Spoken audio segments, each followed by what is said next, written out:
Olá amigos e amigas do blog O Calçadão, mais um papo no Calçadão aqui com vocês, de novo uma figura especial aqui do meu lado, o professor Lages. Professor, muito bem-vindo aqui no blog O Calçadão. Ou eu que agradeço, para mim é um prazer, uma alegria enorme, né, estar com os companheiros aqui, falando da cidade, Sim, falando dos problemas, dos desafios que a gente está tendo pela frente aí, sem dúvida. A gente trocou uma ideia antes, a gente está fazendo aqui vários artigos, entrevistas e matérias sobre o processo de democratização da cidade. Que a gente acha que Ribeirão Preto precisa ainda passar por esse processo, por ser uma cidade muito excludente, com um poder muito concentrado.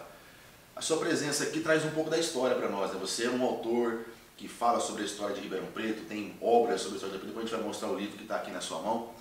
Como é que é esse processo de democratização da cidade relacionado com a história? E conhecer a história de Ribeirão Preto ajuda a democratizar a cidade, a pensar esse processo? Ricardo, sem dúvida, né? Eu acho que o conhecimento de um modo geral e o conhecimento especialmente da história, né, de uma sociedade como a nossa, eu acho que abre um patamar, abre um caminho importante, o próprio conhecimento, para poder você vislumbrar, né, no horizonte outras alternativas do que essas que estão postas aí, né, desde a origem da cidade, né? E sem dúvida nenhuma Ribeirão Preto carrega desde a sua gênese toda uma história de poder muito concentrado, né? Eu acho que essa é a marca, poder concentrado na terra, né? Poder concentrado na esfera política, poder concentrado na cultura, poder concentrado na economia, enfim, né? E essa marca chega até os nossos dias hoje, né? Então por isso que a primeira preocupação nossa quando a gente se debruçou nessa pesquisa, que resultou no livro agora, é exatamente democratizar o conhecimento, ou seja, possibilitar que mais pessoas, né, que os estudantes, professores, trabalhadores, possam ter acesso ao que aconteceu nessa cidade. Sim. Né, até agora. Eu acho que o primeiro passo é esse. O pessoal chama Ribeirão Preto de um grande fazendão iluminado, né? A gente saiu, por exemplo, do Schmidt e do Quinzinho, lá na época da República Velha, passamos pelo coronelismo da ACI, nos anos 50, 60, e hoje a gente está no coronelismo do agronegócio e da especulação imobiliária. É isso? Você pode dizer que essa concentração de poder tem suas etapas, né? Sim. Agora, não são etapas excludentes. Eu acho que uma coisa interfere e estimula a que vem a seguir, né? Então você tem um crescendo, você tem, evidentemente, uma série de ressignificações, mas você tem aquele fio da história que permanece, né? E é justamente isso que desperta maior interesse da nossa parte, ou seja, ver esse fio da história que vem caracterizando a história de Ribeirão Preto, né? A vida da cidade, a vida das pessoas que moram, trabalham aqui, né? Para poder a gente tirar conclusões e ver alternativas, né? Ver outros caminhos que não esses, né? Que a cidade trilhou. É mais ou menos isso que está na sua obra aí, professor? Exatamente. Aqui está, né, o Ribeirão Preto revisitada, e esse revisitada no título já tem muito a ver com o que você está colocando, quer dizer, é um outro olhar, né? Uma outra visão, se aproximar da cidade, dialogar, né, com aquilo que já foi escrito sobre ela, de uma forma mais crítica, porque até a história contada e escrita da cidade, você tem também uma visão bastante excludente que predomina. Sim. Né? Então é a primeira vez, por exemplo, num livro de história que você tem falando da história da UGT. Olha só. Né? Nos livros tradicionais aí, isso aí é um apêndice muito escorregadio, muito por fora. É o primeiro livro, por exemplo, que você tem de história de Ribeirão Preto que se aprofunda um pouco mais na questão da escravidão, que aqui também existiu. E que muitas vezes as elites fazem questão de dizer que não, que tudo aqui começou na época da imigração, com o café, que não teve escravidão. Como não teve, né? A alavanca da lavoura de exportação do café aqui se fez com a mão de obra escrava. Né? E assim diversas outras questões, né? Que a gente aborda de uma forma científica, mais apurada no sentido da pesquisa acadêmica mesmo, mas ao mesmo tempo com a preocupação de dar uma roupagem, uma linguagem mais popular, mais acessível ao grande público, né? Que legal. Eu sou um grande amante da história, assim, não sou historiador, mas gosto muito. Eu vejo muito vídeos, por exemplo, de documentários que são feitos, por exemplo, sobre a história do Rio de Janeiro, a história de São Paulo, que os caras agora estão começando a contar a história dos bairros, até a história de ruas de São Paulo, história da população, a cultura popular. Ainda tem muita coisa para se contar da história de Ribeirão Preto? Muita coisa. Essa pergunta eu adoro, né, quando me fazem, porque história eu acho que outras ciências também, a gente nunca pode colocar um ponto final. Olha, aqui eu encerro, aqui foi tudo que foi possível levantar e pesquisar. Não, tem muitas lacunas nessa história, tem muitas abordagens que não foram feitas ainda, né? Essa história, por exemplo, do povão, de chegar no bairro, chegar nas tradições populares, né? Hoje mesmo discutindo com um amigo sobre a questão do nosso patrimônio cultural imaterial, simbólico. Sim. Né? O pessoal fala muito em patrimônio cultural, eu abordo muito essa questão aqui, mas é edificação, é prédio, geralmente que pertenceu a grupos e figuras da elite, né? E a gente tem que abrir esse leque, né? E esse patrimônio das tradições, das festas, da própria religiosidade popular, isso é como se não fizesse parte da história. É preciso resgatar Ainda está para ser contado. Está muita coisa para ser contada. A história do carnaval, a história do esporte, a história da população negra na cidade de Ribeirão Preto, da ocupação dos bairros populares, industriais. Esses exemplos que você está dando aí, né? A gente não tem pesquisas, por exemplo, temos 2 ou 3 obras sobre a questão da história da população negra. Né? Lembra que agora do Serginho, que acabou de dar um curso lá na UGT essa semana, né? Praticamente é a única obra de referência. E tem muita coisa ainda para se pesquisar, para se descobrir, né? A questão dos nossos bairros populares, por exemplo, né? E principalmente uma história mais recente desses conjuntos populares, né? Porque Campos Elíseos, o antigo barracão de baixo, barracão de cima, já tem pesquisa e tal. Agora vamos supor, 90% da cidade não tem história ainda dos bairros periféricos. Precisa resgatar isso aí. E quando a gente fala de olhar para frente e dizer assim, tem muita história para contar, a gente lembra da educação. Estou falando de democratização, né? Essa nova geração que está sendo formada em Ribeirão Preto, os estudantes que estão hoje na escola municipal, eles têm acesso à história de Ribeirão, a um currículo dentro da educação municipal que traz isso? Muito pouco, Ricardo. Olha, no primeiro ciclo do fundamental, né? De primeiro até o 5º ano, que alguma coisa muito superficial se estuda lá pelo 3º ou 4º ano. Sim. Depois não se retoma isso mais nunca. Nem no 2º ciclo, nem muito menos no ensino médio, que tem outras preocupações e tal, né? É interessante que uma das contrapartidas que a gente ofereceu e cumprimos muito bem nesse projeto, que é um projeto patrocinado pelo PROAC, do Estado de São Paulo, foi exatamente a gente realizar oficinas com os professores. E foi talvez o que aconteceu de melhor nesse projeto. Legal. Tanto com os professores de Geografia e História do Estado, quanto também de Geografia e História do município, né? A gente passou aí um período inteiro do dia com os professores falando sobre o livro, mas falando das possibilidades, inclusive, de utilizar os textos e as fotos muito interessantes que nós temos aqui em sala de aula com os alunos.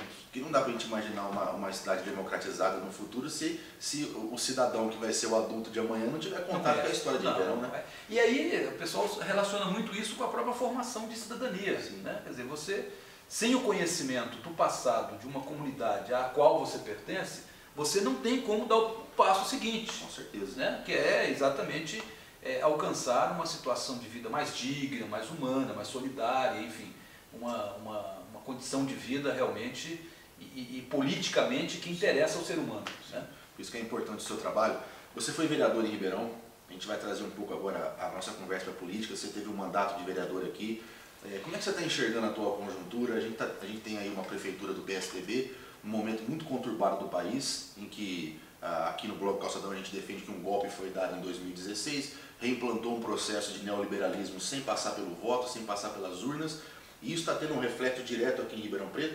O prefeito Nogueira, antes de ser prefeito, era deputado federal, votou a PEC do congelamento de gastos por 20 anos, que é basicamente matar os municípios ao longo prazo, e vem para Ribeirão Preto e elege o servidor público como seu foco principal e está aí preparando um projeto que, dizem a boca pequena, um projeto de grande privatização de Ribeirão Preto, assim como está fazendo o Dória lá em São Paulo. Como é que você está enxergando tudo isso? Veja o seguinte, nós estamos nesse processo continuado do golpe, né? Eu considero, por exemplo, que o golpe, muito antes de ser um golpe contra a presidente Dilma, contra o Partido dos Trabalhadores, foi antes de tudo um golpe contra o povo trabalhador brasileiro, porque esse golpe teve claramente um objetivo. É preciso tirar a presidente, é preciso tirar o PT para se fazer o quê? Para se fazer reforma trabalhista, para se fazer reforma da Previdência, para se congelar os gastos com educação e saúde por 20 anos. Quer dizer, nada disso estaria no horizonte presente da nossa sociedade se não tivesse sido Sim. o afastamento da presidente. Com Né? certeza. Então esse é o contexto. Né? Esse é o contexto. Trazendo a questão agora para o aspecto mais local da cidade, né? Tivemos a infelicidade de termos aqui justamente um representante desse movimento. Né? Você lembrou bem do voto dele a favor desse congelamento por 20 anos, né, dos gastos sociais, mas o fato, por exemplo, de ele se eleger aqui em Ribeirão Preto prefeito, né, e, enfim, foi uma situação bem atípica, a última eleição municipal. A gente nunca passou por uma eleição Totalmente parecida com essa. Né?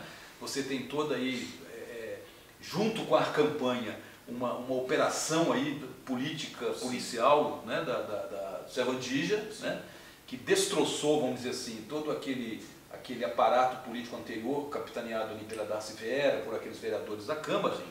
E, infelizmente, você tinha ali dois candidatos de oposição, né, a essa situação anterior, onde o Nogueira se saiu melhor em função de já ser deputado por várias legislaturas, com todo o apoio da máquina do governo estadual, né? Enfim, e principalmente com a elite da cidade, a elite econômica principalmente, apostando na eleição dele. Né? E ele fez uma plataforma de governo, né? Inclusive que agora a gente percebe que é mentirosa, porque a verdade é essa, né? Colocando que respeitaria, por exemplo, os servidores municipais, que iria governar com servidores. E de fato, Ricardo, nenhum prefeito de nenhum partido governa uma cidade sem ter do seu lado os servidores. Isso é um absurdo, um contrassenso. É um contrassenso, não tem como. Dá para entender um negócio desse. Não tem como. Uma cidade como Ribeirão Preto, com 1000 problemas, com 1000 dificuldades, imaginar que você vai ter uma prefeitura durante 4 anos em guerra entre o prefeito com as pessoas e que têm que levar suas políticas até a população. Sim.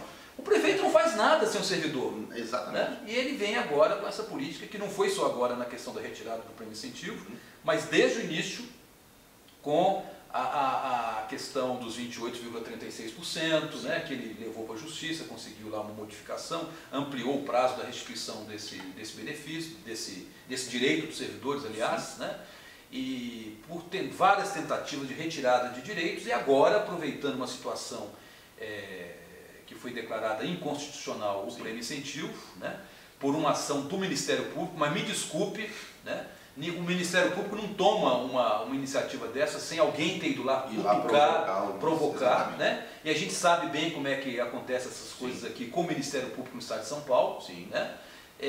Enfim, criou-se essa situação e ele aproveita mais uma vez uma situação de verdadeiro sofrimento das famílias, né? Porque nós temos aí aposentados, por exemplo, com um salário, com uma aposentadoria muito pequena. Sim. E que fazem empréstimos muitas vezes, né? E que depende do recurso até para pagar os empréstimos. Tinha aposentados chorando as lágrimas, chorando mesmo lá no IPM, depois que o Olerite veio zerado essa semana. Preocupa muito a gente algumas posições, por exemplo, do vice-prefeito. A gente fala muito no Nogueira, mas eu quero falar do vice aqui.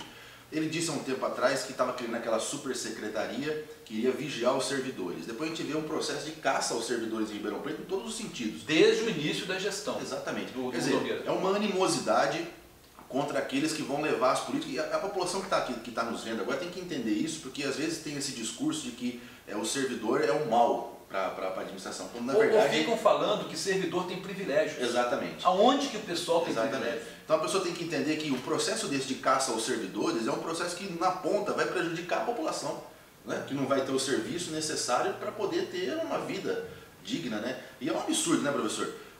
Mesmo o Ministério Público entrando com uma ação que seja provocado, essa situação que nós estamos vivendo no Brasil hoje, a Justiça, o Ministério Público, a Prefeitura, a Câmara de Vereadores não tiveram tempo para encontrar uma solução para o servidor, precisou esperar chegar nessa situação de cortar 600, 700 reais, um salário inteiro de um trabalhador que precisa pagar as contas. Pois e aí que você vê que essa atual gestão utiliza de todas essas formas de pressão para poder conseguir. Talvez até pelo prefeito não ter uma maioria na Câmara assim, muito nítida, né?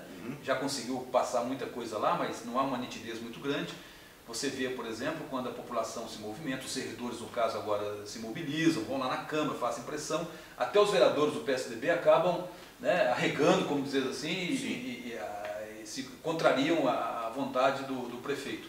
Mas, veja, tiveram tempo de sobra para poder resolver isso antes, né, do próximo pagamento, que já não poderia ser com o prêmio incentivo. Tiveram tempo de sobra, não fizeram exatamente para deixar a coisa chegar no final e usar isso como pressão para poder aprovar qualquer coisa. Parece que o prefeito, ontem, na reunião de ontem, disse que vai garantir, né, a reposição do prêmio incentivo. Na verdade, ele não vai fazer isso de bonzinho, vai fazer isso porque se acontecer, se a situação se permanecer, seria um suicídio político, né? Um prefeito fazer um corte desse tamanho nos servidores e ter mais 3 anos pela frente, seria um absurdo. É o que eu estava falando. Como é que vai 4 anos de guerra entre a gestão e os servidores? Impossível, né? Sem levar em conta, por exemplo, questão de saúde, que já é um caos em Ribeirão Preto, um caos total, né? Imagine tirar 47% do salário dos médicos. Porque o prêmio incentivo, quando foi criado lá na década de 90, era apenas para os médicos, né?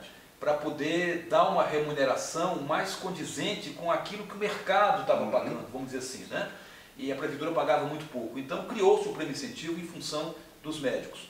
E depois, com a pressão de outras categorias de servidores, isso foi sendo ampliado, mas não nesse montante de 47%. Mas isso aconteceu agora, foi retirado de todo mundo o prêmio incentivo e o assiduidade também, que é outra coisa que o pessoal não está falando muito, mas que foi tirado porque fazia parte da mesma lei. Entendeu? Vamos voltar um pouco para a educação, porque as ameaças aos servidores, e agora especificamente aos educadores, não vêm só do executivo, infelizmente. Vem também do legislativo. A gente está tendo aí um processo eu não sei se é de grande crescimento, mas pelo menos eles estão presentes, estão indo na rua, que é um discurso reacionário, intolerante, ultraconservador, e que hoje deságua no projeto da vereadora Gláucia, no projeto tal contra a pornografia na educação municipal. Primeira pergunta, tem pornografia na educação municipal? E segundo lugar, esse projeto da Gláucia dialoga de certa forma com o Escola Sem Partido, que está sendo colocado em várias prefeituras, né, em vários estados, e ao nosso ver, a gente enxerga isso, um processo de tentativa de cerceamento da liberdade de cátedra do docente, de trabalhar a diversidade, a tolerância, os vários discursos na sala de aula. Como é que você está vendo isso? Veja, isso ocorre dentro desse contexto de onda conservadora que atinge toda a sociedade, eu não diria nem só no Brasil, a gente está passando um momento meio em escala internacional, né? Haja vista aí eleições nos Estados Unidos, na França, em outros lugares e tudo mais, né? Agora, especificamente aqui no Brasil, né, o projeto Escola Sem Partido é exatamente para viabilizar uma escola com determinado partido. É isso, né? Essa é a verdade. Isso aí tem que deixar bem claro, quer dizer, é para viabilizar um projeto conservador de educação, né? Então, veja, eu passei toda a minha formação de magistério, de professor que fui durante mais de 30 anos, diretor de escola, falando que a educação tinha que ser crítica, que a educação tinha que levar para dentro da sala de aula as questões aí da sociedade, da política, da cultura, né? E agora vem justamente uma reação contrária, né? O que eu acho pior de tudo isso é aquele slogan, quase que um slogan que eles estão criando, que a família educa e a escola ensina. Quer dizer, gente, isso aí para mim, né, é rasgar, por exemplo, a lei da diretriz e base, é rasgar o que diz a própria Constituição sobre educação. Quer dizer, tanto a família como a escola educam e ensinam. Tirar da escola, né, essa tarefa, essa sua obrigação de educar, quer dizer, tem essas premissas todas que estão por trás, tanto da Escola Sem Partido, como agora também por trás do projeto da vereadora Gláucia, né? Então você percebe que quando a vereadora vira e fala que tem que combater a pornografia dentro da escola e vem com um projeto de lei municipal, você fica imaginando que tem pornografia, que tem indução a esse tipo de coisa dentro das nossas escolas aqui da cidade. Né? Até um insulto ao professor. Sim, para mim é um insulto direto ao professor e coloca, por exemplo, em dúvida a própria Secretaria Municipal de Educação. Quer dizer, então ela tinha que primeiro chamar a secretária, discutir com ela, olha, está acontecendo isso. Agora, na verdade, a gente sabe que não é nada disso, né? Que não tem isso. A questão toda é uma questão orquestrada, uma questão muito bem preparada por esse viés mais fundamentalista, né, de várias igrejas, né? Então, pipoca um projeto desse aqui, pipoca outro em Jundiaí, pipoca outro em Sorocaba, em São José do Rio Preto, e assim vai espalhando. Isso é uma coisa combinada, viu, Ricardo? Sim. Isso é uma coisa combinada. Começa toda essa discussão lá na discussão do Plano Nacional de Educação, com essa coisa horrorosa aí que inventaram, que é a tal de ideologia de gênero. Eu nunca tinha ouvido falar nisso. Não existe, não existe verdade, isso. É uma falácia. Nenhum especialista em antropologia, em psicologia, em educação, né, Você nunca viu essa expressão, olha, eu nunca vi. Quer dizer, isso aí vem de onde? A gente sabe bem a origem disso, vem das igrejas, vem do fundamentalismo religioso. E a gente tem defendido aqui que esse discurso pseudo-defensor da família e tal, no final das contas ele dialoga com esse neoliberalismo que a gente estava falando antes. Combina muito corta direito das pessoas, sim, do trabalhador. combina e, na muito verdade, bem, são parceiros, né, professor? Não, sim, e isso fica tão claro quando você vê, por exemplo, os eméritos representantes dessa corrente aí de pensamento, né, no Congresso Nacional, sim, a famigerada bancada evangélica, né, pelo menos a grande parte dela, né, que pertence a esse viés fundamentalista, sim, da religião, votando, por exemplo, a favor do congelamento dos gastos dos 20 anos, da reforma trabalhista, estão se preparando para votar aí a reforma da Previdência, sim, como presidente, e votaram, inclusive, para não investigar o Temer, quando o Supremo quis que ele fosse investigado, quer dizer, e disseram, inclusive, que Deus queria, assim, estavam fazendo a vontade de Deus a não deixar o Temer ser investigado pelo Supremo, né? Tem essas coisas. Professor, fala um pouquinho do seu programa aí, que dica para o pessoal que vê o Bloco Calçadão pode assistir lá. Exato, nós temos um programa na TV+, é um canal fechado, né, da NET, então só quem tem a NET que consegue acessar, é o canal 22 e 522 agora, da NET, né, então é toda terça-feira, às 9h30 da noite, né, e a gente tem repicado o programa nas redes sociais, principalmente no Facebook, né, então quando por exemplo, entrevista, na verdade é um programa de entrevistas, sempre um convidado toda semana, né? Então a gente coloca no Facebook, quando é uma entrevista mais na área de educação, a gente divulga mais entre o pessoal da educação, quando é cultura, na área de cultura, enfim. E tem sido legal, as pessoas que têm sido convidadas, eu acho que têm dado o recado direito, é aquilo que eu falei, quer dizer, tem prevalecido e tem deixado muito claro que é um viés de política transformadora, uma política que pode nos levar a uma situação melhor do que nós estamos hoje. Vamos caminhando para o final, a internet é rápida. Eu queria dar para você a oportunidade, assim, a gente vai discutir Ribeirão Preto daqui até 2020. A gente não sabe como é que vai ser o ano que vem, vai ser um ano dificílimo, inclusive para a própria democracia brasileira, é um ano que está sendo colocado como um ano-chave, para que caminhos a gente vai andar. Mas, de fato, daqui até 2020 está prevista uma eleição municipal. Quais perspectivas que você vê para Ribeirão Preto? São ruins, são boas? O que o movimento popular, o que os partidos progressistas de esquerda e centro-esquerda em Ribeirão podem fazer daqui até 2020 para a gente conseguir minimamente apresentar um projeto à população que seja um projeto desenvolvimentista e democrático, né, que vá no sentido da democratização de Ribeirão Preto? Ótima pergunta. Inclusive, assim, você está apontando para 2020 em função da eleição municipal próxima, sim, que vai acontecer, né?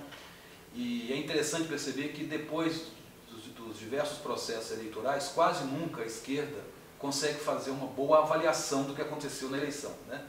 Uma das únicas, e eu achei muito interessante a avaliação que foi feita, foi do blog Calçadão, logo depois da eleição do ano passado, né? Fiz até questão de copiar e guardar, né? Porque isso aqui, ó, é um documento importante, né? A análise que vocês fizeram. E isso aponta, evidentemente, para uma porção de fragilidades que precisavam ser sanadas nesse período aí, né? Então, na área, por exemplo, do debate, da discussão, eu acho que precisava ter mais debate, mais discussão, né, entre os diversos grupos e correntes dessa área, não vou dizer área apenas da esquerda, mas da área democrática e popular, né, que aí acaba sendo um conceito mais abrangente, que pode estar agregando, pode estar chamando grupos, movimentos que ficam aí na periferia, né, desses setores mais organizados da esquerda, né. E eu acho que é importante demais estar tendo esse diálogo, eu acho que o Calçadão tem cumprido esse papel, eu acho importante, né? Nós, com o programa que nós estamos tendo, sim, aí eu ia até falar disso, pode falar aí. Na TV+, né? A gente, sim, tem feito isso, quer dizer, quem assiste 3 ou 4 programas ali percebe que, olha, tem um viés aqui, tem alguma, sim, coisa que predomina aqui, que é exatamente, né, essa coisa mais do democrático popular, de uma visão mais transformadora, que não é aquela coisa carrancuda, aquela coisa autoritária, né? Enfim. Então acho que cada um está fazendo o que pode na sua área, né? Agora é preciso ter mais diálogo, mais aproximação, né? A gente sabe que tem grupos ainda muito renitentes, que tem aquela crença muito quase que religiosa, né, de que está coberto de razão, o que eu proponho, o que eu defendo, que é isso mesmo e tal. A gente tem que ir quebrando essas resistências para poder ter realmente possibilidade de ter um projeto unificado, né, um projeto popular, democrático, né, para a cidade. Eu acho que a cidade merece de nossa parte essa atenção e esse esforço político aí que é de todo mundo. E você, como historiador, é um historiador otimista quanto a Ribeirão Preto? Sim, eu acho que a gente tem, eu gosto muito do Gramsci, né? E o Gramsci, quando fala de otimismo e realismo, é com ele mesmo, né? Como é que ele fala? Temos que ser realistas pela razão. Pessimistas como é que é? Pessimistas na ação e otimistas na...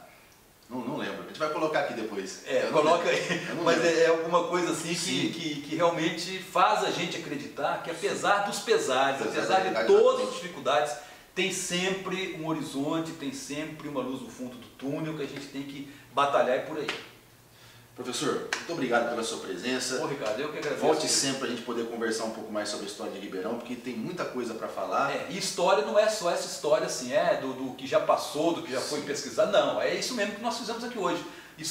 Recontar a história, revisitar a história, é tirar exemplos, tirar lições do que já passou, para a gente acertar agora, né? Que a gente crie cada vez mais espaços, você, o Blog Calçadão e outros companheiros que estão fazendo, para que a história que está acontecendo hoje, para que a cultura que está sendo produzida hoje, principalmente nos bairros populares, possam ter voz e chegar aqui nos nossos canais. Tá bom, é isso que a gente deseja também. Obrigado. Mais uma vez, querido. Obrigadão. Grande abraço.